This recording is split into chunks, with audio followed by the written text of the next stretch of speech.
À présent, nous allons nous atteler enfin au calcul de f' de x, c'est-à-dire à dériver la fonction petit f. Donc c'est parti. Maintenant tu sais que ton petit x, donc f' de x, forcément, hein, il faut savoir un petit peu ce que c'est que ton petit x. Et bien ton petit x, tu sais qu'il se balade là-dedans, parce que tu sais que ta fonction justement est dérivable là-dessus, donc tu peux tout à fait écrire f' de petit x, sachant que petit x est là-dedans.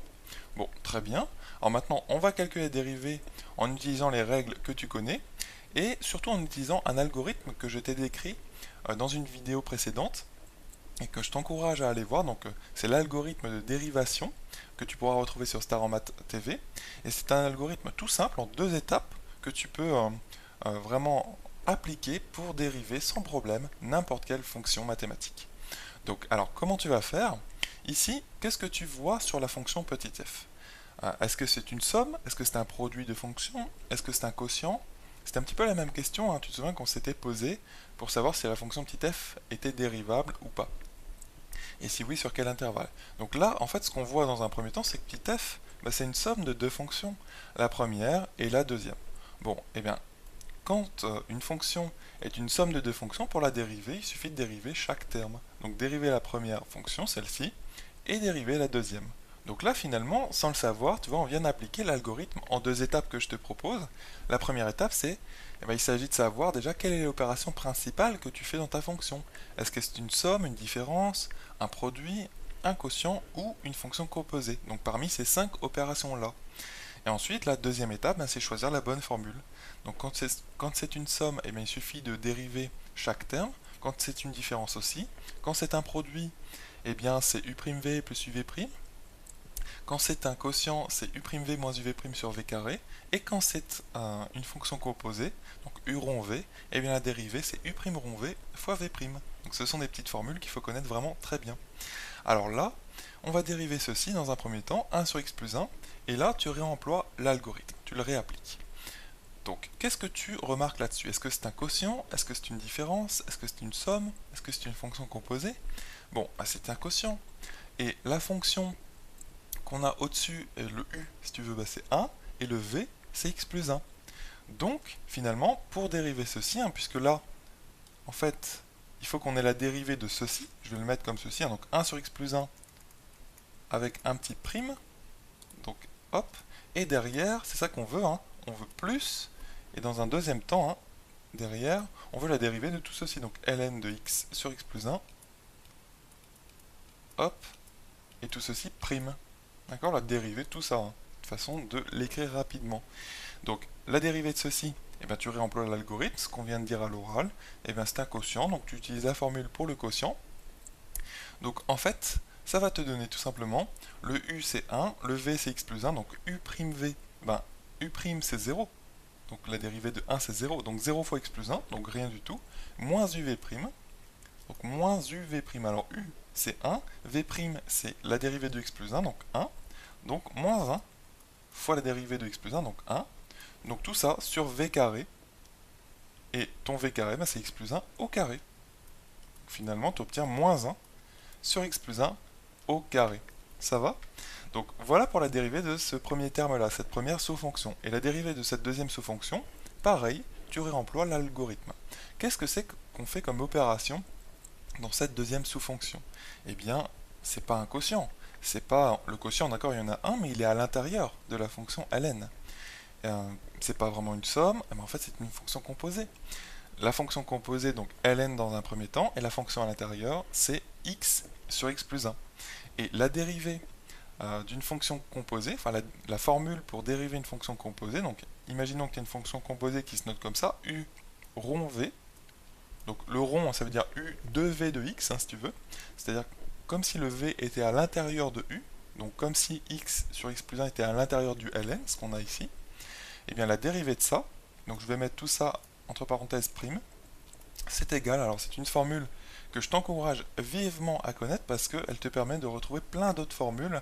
Tu as plein de formules que tu n'as pas à connaître par cœur si tu connais celle-ci. Et celle-ci, c'est u' rond v, d'accord, et derrière, plus loin si tu veux, fois v'. Voilà, donc tu gardes l'ordre un petit peu, u rond v, mais tu mets un prime sur le u, et derrière, qu'est-ce que tu n'as pas encore dérivé? V'. Donc il faut v', c'est un petit peu comme ça que tu peux le retenir. D'accord? Donc maintenant, ici, quel est ton u, quel est ton v? Eh bien, ton u, c'est la fonction au début, la fonction à l'extérieur aussi, on peut l'appeler comme ça, c'est ln, et la fonction à l'intérieur, c'est le v, c'est x sur x plus 1. Bon, alors u' rond v. Qu'est-ce que c'est que la dérivée de u ici? La dérivée de ln, eh bien c'est 1 sur x. Mais toi, c'est pas 1 sur x que tu vas mettre, c'est 1 sur v de x. Tu vois, u' rond v, pardon. Donc 1 sur x sur x plus 1, eh bien, ça va te donner une construction un petit peu à étage. Hein. Donc, pour cette première chose-là, hop. Donc, je répète, un u' c'est 1 sur x, c'est la dérivée de ln. Mais toi, c'est pas 1 sur x, c'est 1 sur v de x. Parce que u' rond v, c'est u' de v de x. D'accord? Donc, ici, tu vas avoir, dans un premier temps, 1, on va l'écrire comme ça, sur donc x sur x plus 1. C'est un petit peu bizarre cette construction à étage. En fait, c'est l'inverse de ce quotient. Et l'inverse d'un quotient, eh bien, ça se note tout simplement dénominateur au-dessus, ça devient un numérateur, et le numérateur devient le dénominateur.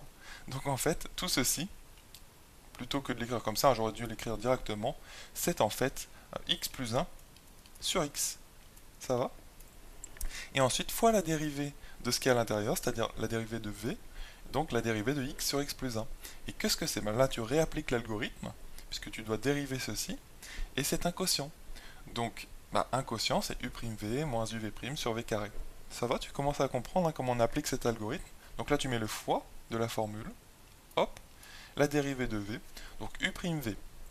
Donc la dérivée de x, c'est 1, fois x plus 1, hop, donc 1 fois x plus 1, je mets même pas le 1 fois, moins u'v, donc u' c'est 1, fois, non, alors pardon, moins uv', donc x facteur de x plus 1, enfin la dérivée de x plus 1, c'est-à-dire 1, donc moins x, sur v carré, donc finalement sur x plus 1,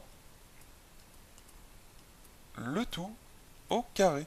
Et voilà, il ne faut pas oublier que ceci c'était en facteur de cela. Ça va? De tout ceci hein, qui est cela. Donc on voit aussi qu'au numérateur ici, tu as x moins x, donc ils s'en vont. Voilà.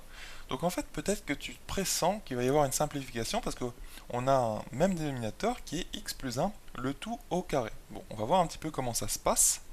Donc ici, tu vas avoir du moins 1, d'accord? On va tirer un grand trait de fraction. Donc là, on a fini presque la dérivation, hein, on en est au nettoyage, si tu veux, un petit peu de notre résultat. Donc le dénominateur, c'est x plus 1, le tout au carré. Hein, parce qu'on le voit ici, je vais l'entourer en vert si tu veux. Hop, le dénominateur c'est ceci, qu'on retrouve là également.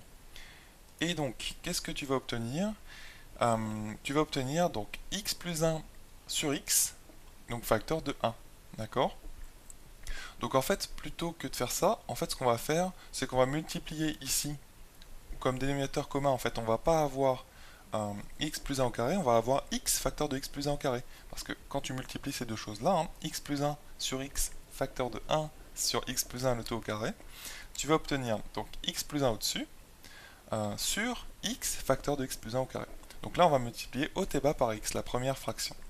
Comme ceci, donc fois x, fois x. Comme ceci, on va avoir moins 1 fois x.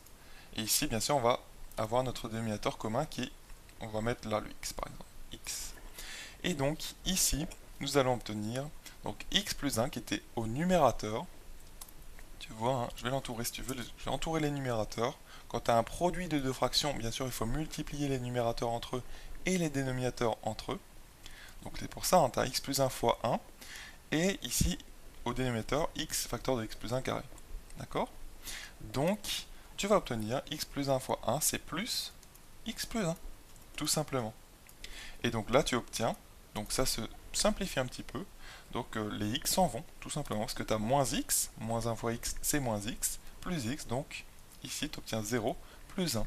Donc en fait, tu obtiens comme résultat final 1 sur x facteur de x plus 1, le tout au carré. Et là, à partir de ce moment-là, tu as une belle dérivée.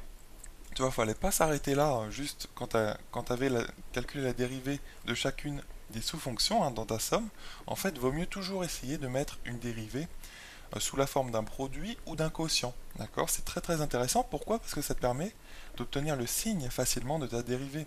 À chaque fois que tu dérives une fonction, Tu sais que c'est pour en connaître le signe de ta dérivée. Comme ça, tu obtiens les variations ensuite de f. Tu vois, c'est ça le but en fait de calculer une dérivée.